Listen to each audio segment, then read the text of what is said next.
for Yanni. Just kidding, I'm not going to talk about a random viral topic just to make my video go viral. So anyway, the royal wedding. No, the first moves of the Kyle Dubas era technically sort of have happened, which is what people are saying, but it's not how I would refer to these moves. The Leafs just signed 4 players. Their names are Jesper Lindgren, Pierre Engvall, Lindholm, and Igor Ozhiganov. 3 Swedes and a Russian walk into a bar. Bartender says, "Welcome to Detroit 10 years ago." It's been said these are the first moves of the Dubas era. Here's why they are, but kind of aren't. Jesper Lindgren was a 4th round pick of the Toronto Maple Leafs, 95th overall in 2015, which was actually Kyle Dubas' first draft as a Leafs assistant general manager. Sort of interim general manager. That's when him and Mark Hunter were tag teaming it. So basically, the Leafs signed a player who they drafted, which isn't weird. It's fine, it's great, I'm all for it, but you don't get brownie points for it, do you? Same with Pierre Engvall, a 7th round pick, 188th overall from 2014. That was the draft before Dubas got hired. It was, however, Brendan Shanahan's first draft with the Leafs. He was hired in April of that year. The Leafs have only had 2 graduates from that draft class so far. Nylander has played 185 NHL games. Renat Valiev has played 12. Valiev, who got traded to the Habs for Thomas Buchanan, and now it's being reported that he might be going to the KHL. But back to Engvall, you're just signing a draft pick of yours. Yeah, good for you.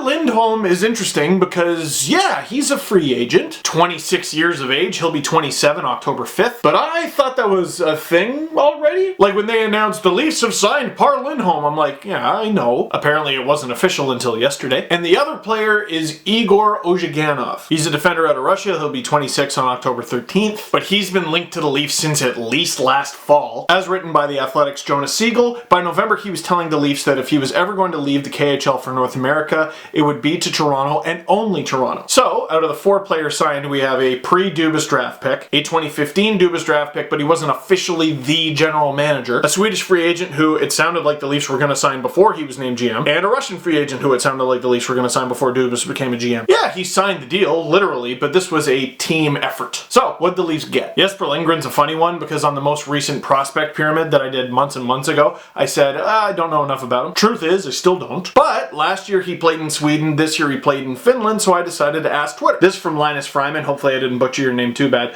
I think he had some troubles adapting to playing against men, which is of course normal. After Christmas, I think he got more comfortable in his clothes and played on his strengths, using his skating to his advantage and making good breakout passes.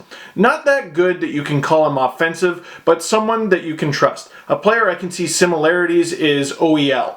Of course, not in that level he performed on, but some similarities still with his passing, good gap control. Basically, he's Oliver Ekman frickin' Larson. This from Aaron Webb, not sure, but can say that his play with HC IKEA was effective and oh, you smarty pants. There might not be an HC IKEA, but you, sir, are a meatball. From Bruni Tunes, what I recall on watching while rooting against HPK, the guy is tenacious as heck. Not quite Hyman-esque, but annoying to have playing against you for sure. From Emma V, I've watched him a bit in the Liga. He has physicality and he can be daring with the puck too. I'd second the comparison to OEL. Reminds me of other Swedish defensemen too, which is of course a good thing. My buddy, a guy who lives in Finland, notes not quite NHL ready, but a hellion on the Finnish men's level. Unafraid to get the puck and work it. Digs in and stick hassle. I'm not sure I've ever heard stick hassle before, but I like it. The opponent relentlessly when given chance. I've never heard stick hassle before, and yet it could just as easily be Connor Brown's nickname. More on Lindgren. I don't get the Leafs official press releases, but David Alter tweeted this out. He only had 8 points, but that placed him in a tie for 6th in scoring among the Liga's under 21 defensemen. It's a very little thing, but I love that they put that in there. Because I'm looking at the fact that he had 8 points as a defenseman in Finland, and I'm like, I don't know what that means. And if you rank him against all the other defensemen in that league, I'm still not going to know what it means because he's 20. Actually, I just checked. He turns 21 tomorrow, May 19th. But by saying he's 6th in scoring among under 21 defensemen in this league, there's some context. You're putting him up against his peers. He's 6 foot, which is about average. He's $160, which is probably light. They want him to put on a little bit of meat. Probably not a guy who's going to make the team next year, but a guy worth locking up, keeping in the organization, and developing. Good for them. Pierre Engvall, I'm a lot more familiar with, and I'm sure you are too, because he's actually playing here in North America with the Marlies right now. After After looking good in Sweden, he's come to North America, played 9 regular season games and looked good, and has so far played 9 playoff games and looked good. Engvall is my pitter-patter not-so-secret crush with this team in terms of prospects. As Babcock would say, he's 6'3" every time he steps on the ice. I've randomly guessed that, hey, maybe he could be a cheap JVR replacement just because he's tall and can score goals. Really, I don't see him as much of a bang and crash in front guy as JVR. Maybe not yet anyway. He's got time to develop that, I guess. But he already seems to know ways to get open shots in the slot. And he has looked good on the Marlies power play, though in limited time. Now this is interesting. If I'm not mistaken, every single player who played in the Marlies last game is now under an NHL contract. No tryout deals, no AHL only. They're all under NHL deals. Maybe I'm just forgetting, but I cannot remember the last time I saw that. It's a good sign. And as for Engvall, I'd give him an outside shot at maybe getting a 4th line wing position with the Leafs next year. Or maybe, since he's so new, the kind of guy who, if he has some success, could get the Andreas Janssen treatment. Start the season in the AHL, and if he dominates, he can get a call-up at some point. Kyle Lindholm, we already sort of talked about. He has an outside shot at maybe getting like Leafs 4th line center, something like that. Now this season, the Leafs and Marlies had Miro Aaltonen, and that was interesting because it looked like he may or may not get the 4th position, and then he got sent down. At 24 and in June 25 years old, I wonder if Aaltonen resigns. He's an RFA. Lindholm's basically going to be 27 when the season begins. Is he going to tolerate being sent to the AHL if he doesn't make it? Guys like Calle Rosen and especially Andreas Borgman, they sign multi-year deals because, well, they're a bit younger and they can stick around for a bit. I'd like to know what Lindholm's mentality is on this. Happened with Vegas earlier this year with Vadim Shipachyov. Remember that? A few years ago, it happened less famously to the Leafs with Petri Conciola, and a lot of you are going, who? If he makes it, great. If he doesn't, hopefully he sticks around. Maybe they even carry him as an extra forward. Speaking of 1-year deals for guys who might actually make the team next year,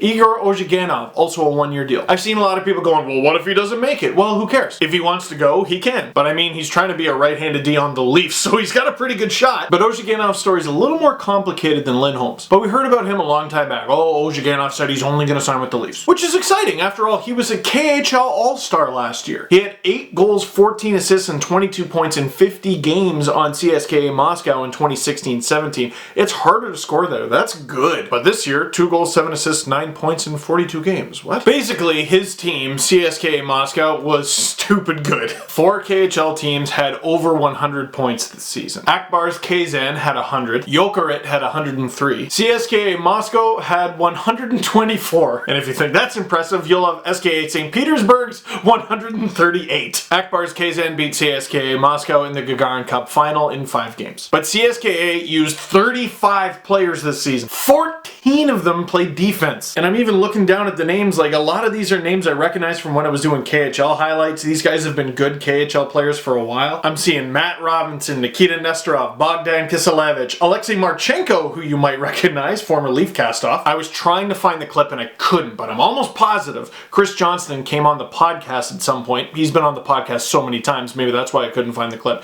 And he talked about how CSKA Moscow basically had enough players to ice like 2 teams. And if you're CSKA Moscow and you're hearing all these rumors about Ozhiganov leaving for the Leafs, well, are you really going to invest time in him? And frankly, if you're them, you might be pissed off with the Leafs because the Leafs took a Russian-born right-handed defender away from CSKA Moscow just 2 years ago with Nikita Zaitsev. So you might read the report that he's coming to Toronto and go, all right, you're gonna sit. Now he's got the opportunity to come to the Leafs, and if he is as bad as his numbers suggest from this past season, he's not gonna make the team. And if he does make the team and stinks, he's gonna get sent down and probably leave. So there's really no risk. What's important for Ozhiganov isn't just how good of a player he is, it's the skill set he brings to the Leafs. Right-hand D, you gotta be able to move the puck up ice. It'd be nice if you had a good shot. You can contribute offensively. But the Leafs have that. Ideally, they get a guy who is worthy of taking over for Roman Polak on the penalty kill. Ozhiganov, 6'2", about 210, But just because you're big doesn't mean you know how to kill penalties, and if you kill penalties in the KHL doesn't mean you know how to kill penalties in the NHL. This is really interesting because most European or KHL players, what have you, that sign in the NHL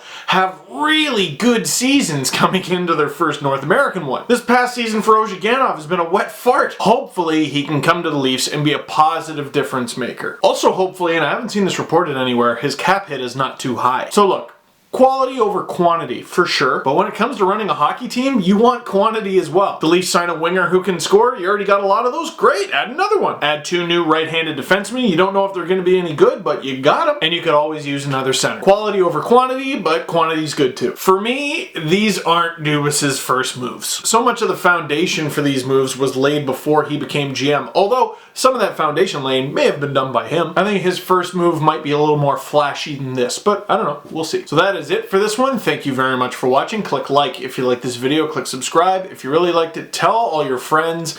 And if you were bothered by the echo, I'm sorry, but we're kind of doing a thing. It's pretty bad.